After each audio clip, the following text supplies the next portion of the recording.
Bismillahirrahmanirrahim. Assalamualaikum warahmatullahi wabarakatuh. Alhamdulillah hamdan katsiran thayyiban mubarakan fi. Allahumma sholli ala Muhammad wa ali Muhammad wa ala anbiya'i wal mursalin. Marah. Kenapa kita sering marah? Kenapa kita tidak tertarik dengan tidak marah? Ya. Marah ya, ini sebuah problem dunia ya. Bukan individu lagi, tapi problem dunia. Dan saya sendiri juga bingung ya, kenapa kok orang itu tidak tertarik untuk belajar tidak marah. Ya, padahal sangat nikmat sekali ya menjadi orang yang tidak marah. Salah satu contoh aja yang menarik ya. Misalkan aja saya mengambil hadis ya. Hadis di sini dikatakan dari Imam At-Tabrani, janganlah engkau marah maka bagimu surga. Ingat ya, janganlah marah bagimu surga. Lalu dari Ibnu Abbas, orang yang kuat itu bukanlah orang yang kuat ya di dalam kemampuannya mengalahkan orang, tapi orang yang kuat adalah yang dapat mengendalikan dirinya saat marah ya. Sekali lagi. Lalu Abu Dawud sama Ibnu Majah di dalam hadisnya dikatakan, barang siapa menahan amarahnya padahal ia mampu meluapkannya, Allah akan memanggilnya di hadapan para makhluk pada hari kiamat untuk memberikan pilihan bidadari yang ia inginkan. Wah, mantap ya. Sampai disuruh milih bidadari. Lalu hadis riwayat At-Tabrani sama Ibnu Abdil Bar. Apa yang dapat menyelamatkanku dari murka Allah? Kata Rasulullah, tahan marah. Lalu Ibnu Ahmad, HR ya, Ahmad. Apa yang dapat menjauhkan dari murkanya? Tahan marah. Ya, jadi dan ada satu hal yang menarik tentang marah. Salah satunya marah itu bagian ya. Waktu perang Badar, ya perang Badar itu kan sudah sengsara ya, harus pas puasa, perang, ya letih, panas dan lain sebagainya. Itu kata sahabat, ya Rasulullah, sungguh sangat melelahkan perang Badar ini. Terus beliau mengatakan sungguh luar biasa perang Badar ini. Kata Rasulullah, perang Badar ini adalah ya istilahnya perang yang masih kecil ya. Jadi perang kecil dalam apa ya? Dalam berjihad fisabilillah itu termasuk perang yang kecil. Nah, sahabat bingung, wong kayak seperti ini kok dianggap perang yang termasuk jihad fisabilillah yang kecil. Lalu apa ya Rasulullah yang lebih besar dari perang jihad fisabilillah di perang Badar ini? Kata Rasulullah adalah perang melawan hawa nafsu. Kita ingin mati syahid.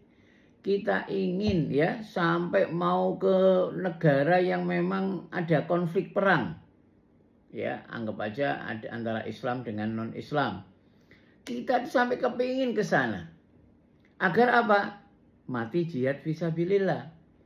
Padahal perang jihad fisabilillah yang melebihi perang dor fisik itu adalah mengendalikan hawa nafsunya.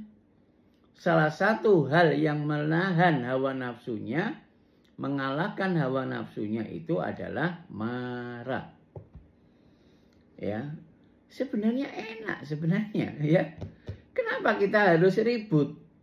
Kalau kita selama hidup kita itu fokus untuk memerangi hawa nafsu kita, berarti kita jihad fisabilillah. Dan meninggal dalam keadaan syahid. Keadaan syahid artinya apa? Jaminan masuk surga. Lalu apa hubungannya marah dengan konsep ilahiyah? Saudara-saudaraku, di dalam diri kita yang emosi ya, itu misalkan ini kolbu ya, di depan ini adalah pintu kolbu. Orang yang marah itu langsung nutup pintu kolbunya, itu langsung nutup, blek, ya. Dan di sini tuh ada kekuatan yang apa? Yang menutupi permukaan luar, ya, kolbu ini betul-betul kuat. Semakin ia kuat, ya, emosinya semakin tertutup. Karena kolbunya tertutup, maka otak ini dibiarkan liar saat orang emosi. Makanya orang yang pas emosi itu tindakannya macam-macam dan bisa tidak kita duga. Dan pada saat emosi itu lihat wajah kita.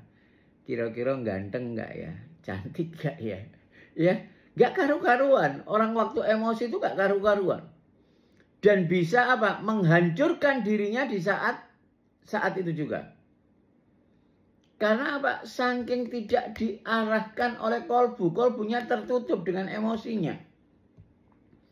Duh, kenapa kok sampai sedahsyat itu? Karena orang emosi itu orang yang belajar menjadi Tuhan. Ya, sekali lagi, orang emosi itu orang yang belajar menjadi Tuhan. Kok bisa? Ya, apa yang nggak cocok itu dia marah. Apa yang nggak terpuaskan marah. Sementara Allah itu Rahman dan Rahim. Hambanya nakal, beling, banyak berlumuran dosa, melakukan hal yang haram, Allah tetap memberikan kesempatan. Makanya di situ apa? Sangat kuat menutupnya kolbu, itu sangat kuat sekali. Masih kepingin marah, ya. Pada saat orang itu tertutup kolbunya, maka sistem ilahiyah yang dimana harusnya kolbu itu membimbing otak, dan otak baru bekerja dengan arahan dari kolbu, disitulah sistem-sistem tubuh yang sudah diatur oleh Allah mengalami regenerasi. Begitu juga sebaliknya, pada saat ini terblok, otak dibiarkan liar, sistem ilahiyah menjadi lumpuh. Sehingga apa? Jaringan sistem tubuh bekerja dengan liar juga. Sehingga mudah lelah, mudah capek, mudah menjadi sakit, lumpuh, akhirnya kita meninggal. Ya, walaupun itu sebagai proses, ya, tapi kita kan berbicara hubungan marah dengan sistem ilahiyah. Setuju? Ya, ayo kita belajar. Satu lagi yang lupa saya, ya. Walaupun 7 menit saya tambah. Pada saat kita menyadari posisi kita itu emosi, cepat-cepat kita alihkan. Bagaimana cara mengalihkan? Ada banyak tuntunan, ya, mulai kita berwudu, ya, terus kalau teori-teori sekarang mengalihkan perhatian dan lain sebagainya. Kalau saya paling menarik itu adalah doa. Misalkan saya baru marah, ya. Terus kalau saya masih dikasih rahmat Allah, saya harusnya menepi, minggir. Nah, di situ mulai saya berdoa. Karena pada saat doa itu kita itu konsentrasi dengan pikiran kita. Tapi kalau zikir, misalnya astagfirullah, ini nggak connect, masih an. Ya, apalagi kita dalam kondisi itu masih menggebu-gebu.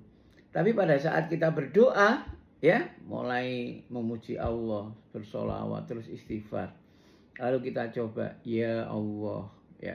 Pada saat kita ngomong ya Allah itu kolbu itu sudah mulai buka lagi. Ya, yang tadi rapat itu mulai bergetar. Ya. Ya Allah, maafkanlah aku ya Allah.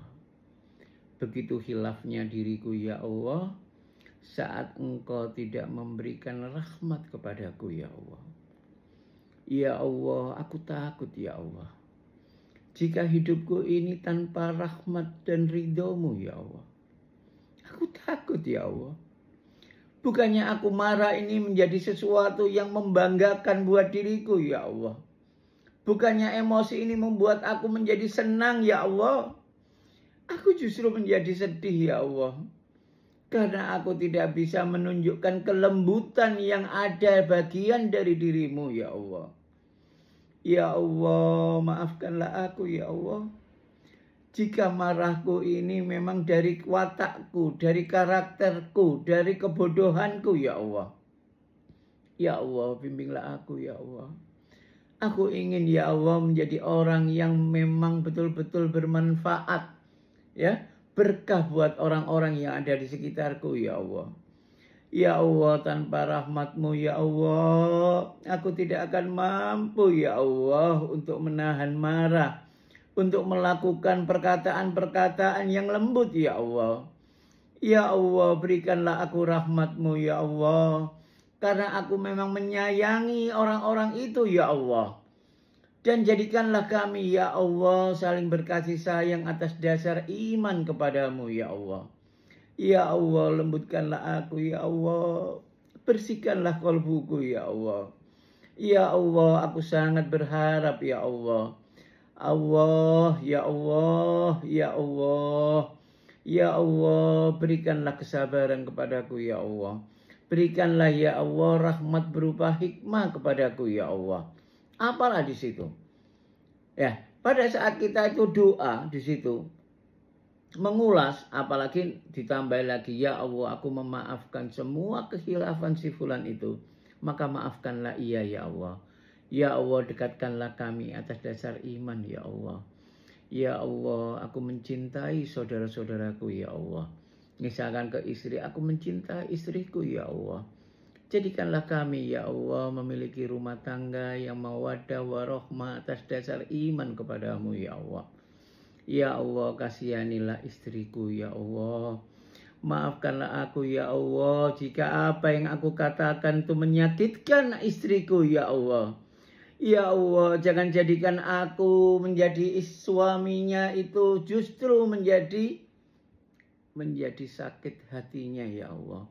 Menjadikan dia seolah-olah terabaikan dalam kehidupanku ya Allah. Ya Allah, lembutkanlah aku. Kelembutan yang menjadikan istriku bisa memahami, menangkap kebaikan-kebaikan yang Kau berikan kepadaku ya Allah. Ya Allah, tidak ada yang mampu memberi semua itu kecuali dirimu ya Allah. Nah, pada saat kita doa kayak gitu, nanti nokta yang di kolbu tadi, karena kita terus ya Allah doa, ini lepas. Nah, lepas itu menjadikan apa? Emosi kita mulai menurun ya. Dan itu bisa dicoba kasus per kasus. Contoh kasus per kasus. Misalkan orang suka emosi sama istrinya. Terus kalau kita doa terus. Nah, nanti indikatornya apa? Pada saat berkomunikasi sama istrinya, emosinya itu sudah menurun. Jadi karakter itu bisa ada indikatornya. Cuman kita aja yang nggak mau fokus seperti itu. Setuju ya? Iya. Saya jawab sendiri. Terima kasih. Wassalamualaikum warahmatullahi wabarakatuh.